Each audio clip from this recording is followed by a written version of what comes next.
The flashing red and blue lights sliced through our calm suburban afternoon like a sudden thunderclap.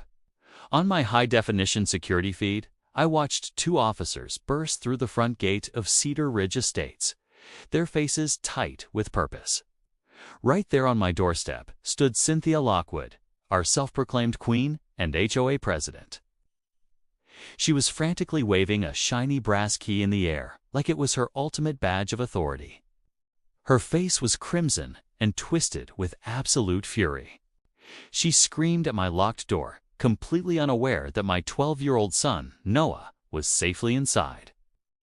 He was quietly recording her every single move on his phone, capturing a high-stakes documentary of her incredible neighborhood breakdown.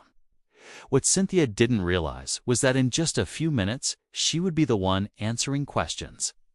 This is how an entitled HOA president learned the hard way that not every door opens just because she demands it. And calling the cops can backfire. My name is Ethan Pierce. I am a single father and a software engineer. 3 months ago, Noah and I moved into Cedar Ridge Estates. I thought it would be a peaceful, modern, and incredibly safe gated community for us to build our new life. The lawns were absolutely perfect. The local schools had great ratings, and the HOA rules seemed reasonable on paper. What I totally didn't expect was Cynthia Lockwood, a woman who treated her neighborhood title like a heavy, jeweled crown. She acted like the mayor, sheriff, and supreme judge of the neighborhood, all rolled into one. From day one, she made it perfectly clear she didn't approve of what she condescendingly called unsupervised children roaming around her pristine streets. The first time she saw Noah walking home alone from the bus stop, she cornered me in the driveway. She used a sugary tone that barely hid the insult, suggesting I should really consider finding an after-school care program for my young son. She claimed single parents often struggle with proper supervision. I told her politely that Noah was 12, smart, and completely fine being home alone.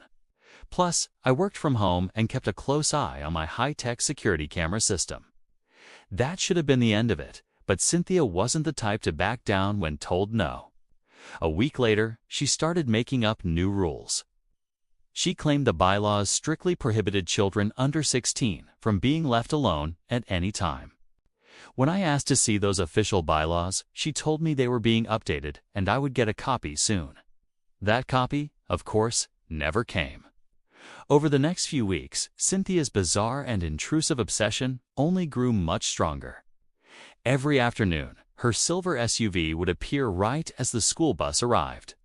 She would slow roll past our driveway, pretending to check street signs, but always keeping her glaring eyes fixed intently on our locked front door. Sometimes she even parked across the street, just sitting in her car and watching our house. Noah started getting anxious, asking me why the mean lady was always spying on him. Things finally came to a boiling head one Tuesday in October. I was in the middle of a crucial video conference with international clients. Suddenly, my phone buzzed with frantic alerts from my smart home system. Someone was trying to aggressively unlock our front door, but the key wasn't turning. Then came the sound I will never forget. Cynthia's shrill voice echoed through the security speakers, angrily ordering Noah to open the front door immediately. My blood ran completely cold as I realized what was happening at my house. I switched to the live video feed. There she was, aggressively jamming a key into the lock, muttering something about an HOA master key and an urgent welfare check. Noah, bless that incredibly brave kid, stayed remarkably calm under pressure. Just like we practiced for emergencies, he pressed the panic button that sealed the house and activated every camera. A second later, my phone rang. Noah steadily told me the crazy lady was trying to break in with a fake key. I told him he did everything right and to stay put. Through the two-way speaker, I spoke directly to her. I firmly told Cynthia she was trespassing and ordered her to leave my property immediately. Instead of leaving, she doubled down.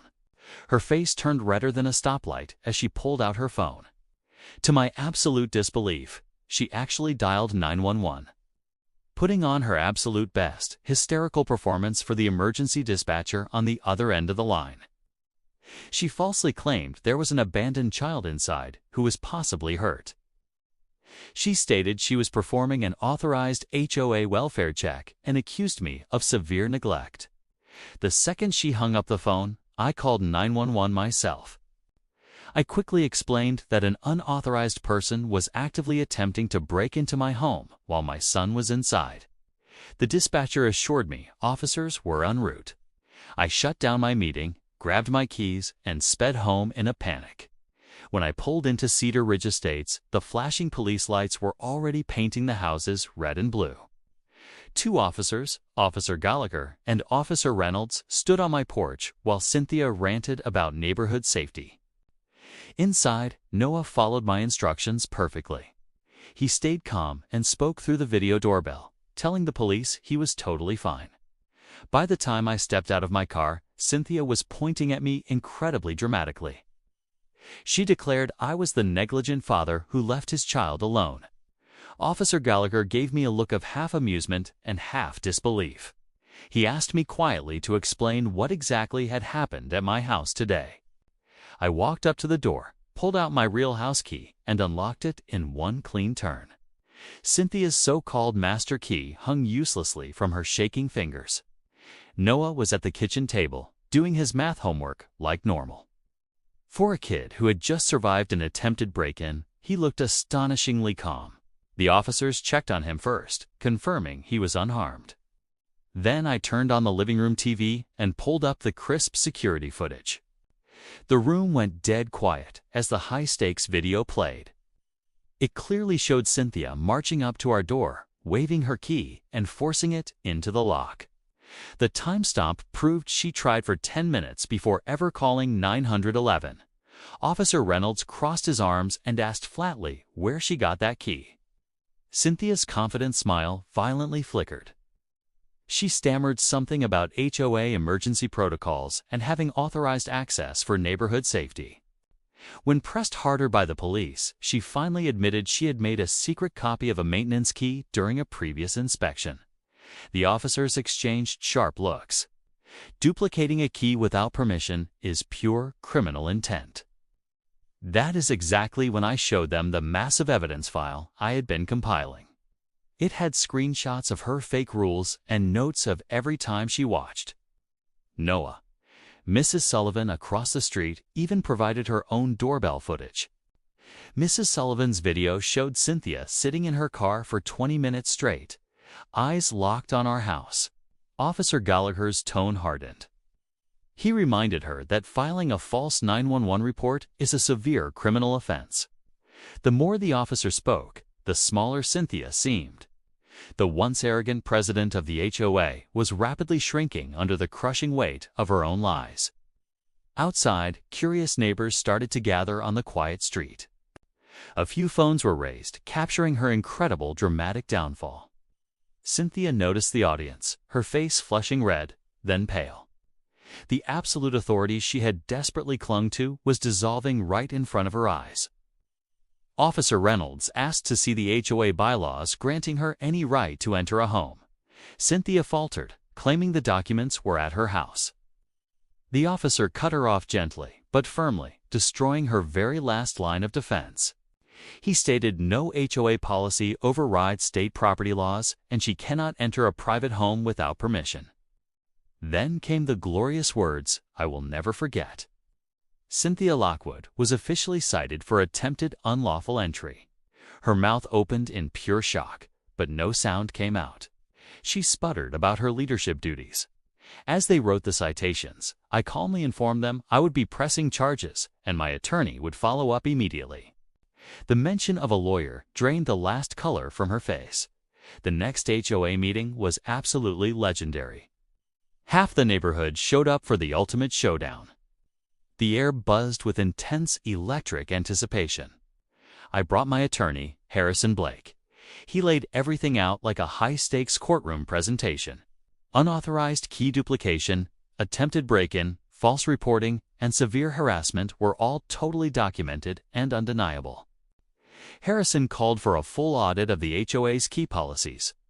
The board members shifted uncomfortably. Richard Lawson, the treasurer, admitted Cynthia tried to sneak in a motion for welfare checks without any board approval. Nancy Harper, the secretary, produced minutes showing the board explicitly voted against her entry authority. When the vote of no confidence came up, the result was completely unanimous. Even her allies couldn't defend her. The room erupted as Cynthia shot to her feet, shouting that the neighborhood would fall apart without her. She stormed out in absolute disgrace. The false reporting charge carried a massive $5,000 court fine. The unlawful entry charge became a serious misdemeanor. Her precious real estate license was suspended. When our civil case went to court, the judge ordered her to pay $15,000 in damages and legal fees. She was permanently banned from any HOA board and sentenced to community service. The final blow was a strict restraining order. She was legally forbidden from coming within 100 feet of our home ever again. I will never forget the expression on her face when the judge read that final verdict. The woman who once strutted around barking orders now stood trembling in her designer heels, tears ruining her expensive makeup. Cynthia Lockwood had spent years trying to aggressively control others. But when she tried to use her fake master key, she unlocked the one door she could never close. She fully unlocked the door to her own epic downfall.